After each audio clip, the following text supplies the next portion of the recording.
آج کی چونکہ خصوصی رات ہے اور اس رات میں انسان کی توبہ قبول ہونے کے بہت زیادہ چانسز ہیں، یقین کی حد تک ہمیں دل میں یہ گمان رکھنا چاہیے، حسن ظن رکھنا چاہیے کہ پروردگار ہماری توبہ کو آج رات قبول فرمائیں گے۔ لہذا توبہ کی شرائط ذرا سن لیجئے تاکہ پتہ چل جائے کہ کن شرائط کے ساتھ توبہ کریں گے تو پروردگار توبہ کو قبول فرمائیں گے۔ سب سے پہلے الندم توبۃ، دل کا نادم ہو جانا، شرمندہ ہو جانا، اس کا دوسرا نام توبہ ہے۔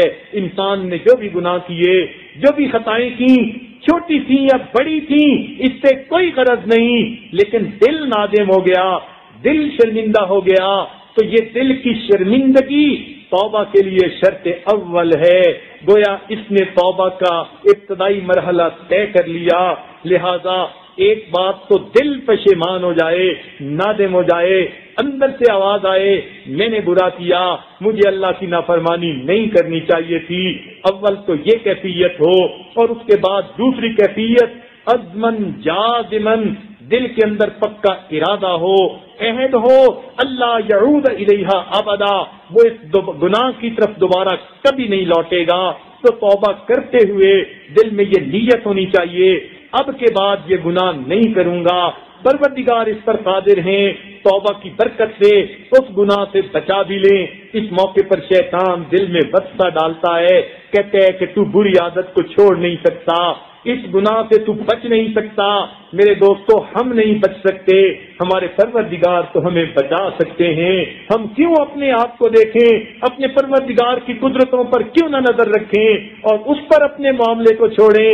مالک میرے لیے بچنا مشکل ہے، آپ کے لیے بچا دینا آسان ہے، میں اپنے آپ کو آپ کے حوالے کرتا ہوں، مجھے آئندہ گناہوں سے بچا لیجئے۔ پھر دیکھنا رب کریم بندے کو کیسے گناہوں سے بچا لیتے ہیں۔ تیسری شرط یہ ہے کہ بندے کو گناہ پر قدرت بھی ہو، اگر گناہ پر قدرت نہ رہی پھر توبہ کا دروازہ بند ہو جاتا ہے۔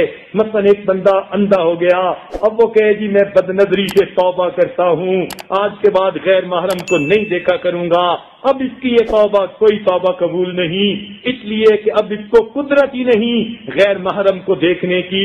تو گناہ پر قدرت بھی ہو، یعنی وہ گناہ کرنے کی اس کے اندر طاقت بھی ہو، پھر توبہ کر رہا ہو تو یہ توبہ کے لیے شرط ہے۔ اور ایک تیسری شرط چوتھی اس میں یہ ہے کہ توبہ اللہ کے لیے کر رہا ہو، یہ نہ ہو کہ دکھاوے کے لیے یا کسی دنیا کے مقصد کے لیے کر رہا ہو، بلکہ اللہ کے لیے توبہ کرے۔ مال کے ڈر کی وجہ سے توبہ نہ کرے، یہ نہ ہو کہ جی میں پچھلی دفعہ معاذ اللہ کسینو میں گیا تھا اور 1,00,000 رینڈ وہاں پر میں بہت وہ ہار کے آ گیا، میں توبہ کرتا ہوں اب میں نہیں جاؤں گا۔ اگر اس نیت سے توبہ کی کہ نقصان ہوتا ہے تو یہ توبہ کوئی توبہ نہیں، اللہ کے ڈر کی وجہ سے توبہ ہو، دنیا کے مال کے نقصان کی وجہ سے توبہ نہ ہو، یا کسی وجہ سے مار پڑی اور توبہ کی کہ جی لوگ مارتے ہیں میں آئندہ یہ گناہ نہیں کروں گا، نہیں، مار ڈر کی وجہ سے نہیں، اللہ کے خوف کی وجہ سے توبہ، یہ بھی توبہ کی شرط ہے۔ اور ایک اس میں شرط یہ بھی ہے کہ اگر لوگوں کے حقوق اس پر ہوں، دل کے اندر نیت کر لے میں لوگوں کو ان کے حقوق واپس کروں گا۔ حقوق العباد ادا کرنے پڑتے ہیں، فقط آنسو بہانے سے حقوق العباد پورے نہیں ہو جاتے، وہ تو جن کا حق ہے ان کو دینا پڑتا ہے۔ لہذا دل میں یہ نیت کر لے کہ جس کسی کا کچھ میرے ذمہ ہے میں اس کا حق اسے دوں گا۔ اگر میں نے کسی کی غیبت کی تو یہ حقوق العباد میں سے ہے، میں اس بندے سے معافی مانگوں گا۔ دنیا میں معافی مانگ لینا آسان ہے، قیامت کے دن بخشوانا بڑا مشکل کام ہے۔ چنانچہ مظالم عباد میں اظہار کرے اور اہل حقوق کو حق واپس کرے۔ ہاں یہ بھی بات ہے کہ ضروری نہیں کہ حاکم کے سامنے جا کر اپنے کو رسوا کر لے اور اپنے گناہ کھول کر اس کو بتا دے، یہ ضروری نہیں ہوتا، اگر اللہ کے سامنے توبہ کر لی کافی ہے۔ رہ گئی بات صحابہ کی تو ان کو تو ایمان کی معراج حاصل تھی، انہوں نے تو نبی علیہ السلام کے سامنے اس لیے گناہ کا اقرار کیا تھا کہ اللہ تعالیٰ دکھانا چاہتے تھے کہ امت کے آنے والے لوگوں دیکھو سچے لوگوں کی توبہ ایسی ہوتی ہے آج شرط نہیں کہ بھئی جو توبہ کرنا چاہتا ہے وہ وقت کے امیر اور خلیفہ کے پاس جائے اور گناہ کا اظہار کرے تب توبہ قبول ہوگی. نہیں، اگر اس نے بندوں سے گناہ معاف کروا لیے جو اللہ کے حقوق ہیں، اگر دل میں سچی توبہ کر لی پروردگار توبہ کو قبول فرما لیں گے. ہاں، اس میں ایک بات اور بھی ہے، اپنے گناہ کو جو ہے نیکیوں کے اثر سے دھو ڈالے. اللہ تعالیٰ فرماتے ہیں ان الحسنات یذھبن السیئات، نیکیاں گناہوں کو مٹا دیتی ہیں. تو جب گناہ زیادہ کیے اب نیکیاں بھی زیادہ کرے تاکہ گناہوں کا اثر زائل ہو جائے. مثال کے طور پر اس بندے نے پہلے آنکھوں کا غلط استعمال کیا، اس کو بدنظری کی عادت تھی، غیر محرم کو للچائی نظروں سے دیکھتا تھا. جب توبہ کر لی اب اللہ کے قرآن کو گھنٹوں بیٹھ کر دیکھے، اللہ کے گھر کو گھنٹوں بیٹھ کر دیکھے، اللہ کے پیارے لوگوں کے چہروں کو دیکھے، ماں باپ کے چہروں کو دیکھے، جن کو دیکھنا عبادت ہے ان جگہوں کو دیکھے تاکہ اس گناہ کا کفارہ ہو جائے. اسی طرح اگر مسجد میں ناپاکی کی حالت میں یہ داخل ہوا تو اس کی مکافات یہ ہے کہ مسجد میں کچھ وقت اعتکاف کی حالت میں بیٹھے تاکہ اگر ناپاکی کی حالت میں کچھ وقت مسجد میں رہا تو میں اعتکاف کی حالت میں بھی کچھ وقت گزاروں تاکہ میرا وہ گناہ جلدی زائل ہو جائے.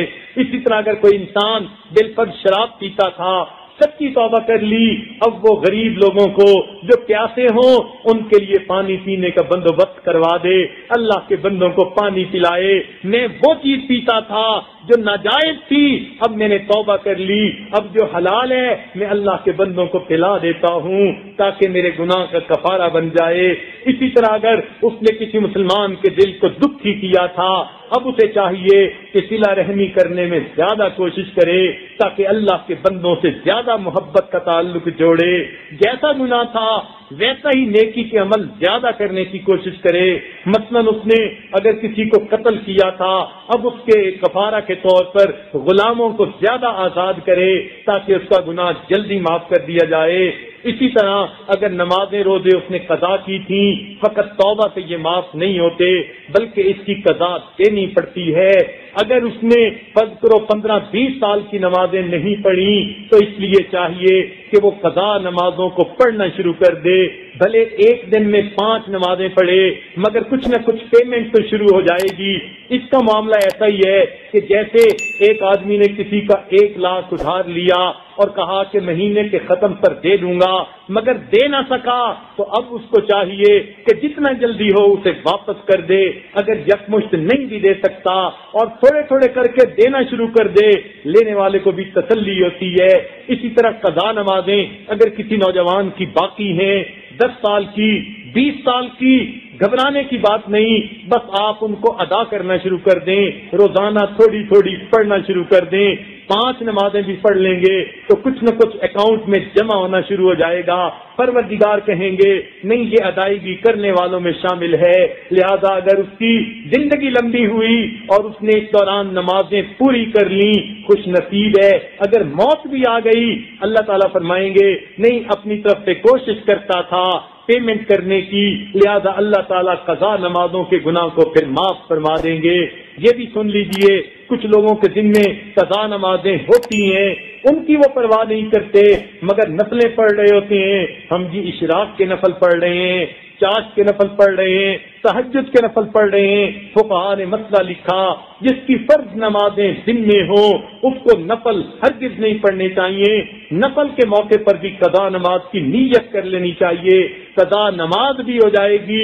اس موقع پر جو نفل پڑھنے کا معمول تھا اللہ تعالیٰ اس کا بھی اجر عطا فرما دیں گے. اس کی مثال تو ایسی کہ ایک آدمی نے کسی کو $1 لاکھ قرضہ دینا ہو اور قرضہ تو وہ دیتا نہیں، کبھی پھول بھیج دیتا ہے تحفے کے طور پر اور کبھی کوئی اور چھوٹا، تو وہ پھولوں کو کیا کرے گا، الٹا غصہ آئے گا کہ تمہارا دماغ خراب ہے، تم میری پیمنٹ تو کر نہیں رہے اور مجھے پھول بھیجتے ہو. اسی طرح فرض نمازیں ذمے ہو اور بندہ نفلیں پڑھتا پھرے، ان نفلوں کا کوئی جو ہے اللہ کے ہاں قبولیت نہیں.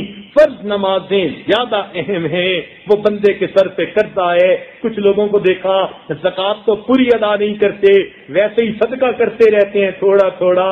ایسا صدقہ کوئی قبول نہیں جس کی زکوٰۃ پوری نہیں دی.